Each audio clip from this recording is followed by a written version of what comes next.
في مكان حقيقي ناس دخلته ورجعت، بس عمرهم ما بقوا زي الأول. المكان ده اسمه غابة أوكيجاهارا في اليابان. ما تنساش الاشتراك واللايك وتفعيل الجرس.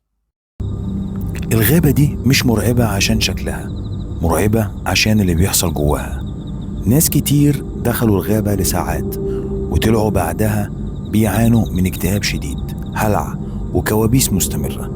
العلماء قالوا إن المغناطيسية العالية بتلخبط الإحساس بالاتجاه، بس مفيش تفسير كامل للي بيحصل.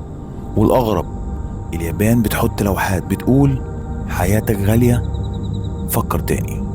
تفتكر ده علم ولا المكان ده فعلا مش طبيعي؟ لو عجبك الفيديو اشترك في القناة واعمل لايك وفعل الجرس، واكتب لنا في الكومنت رأيك أو أي قصة شبيهة تحب تعرف عنها معلومات، ممكن تبقى هي موضوع الفيديو اللي جاي.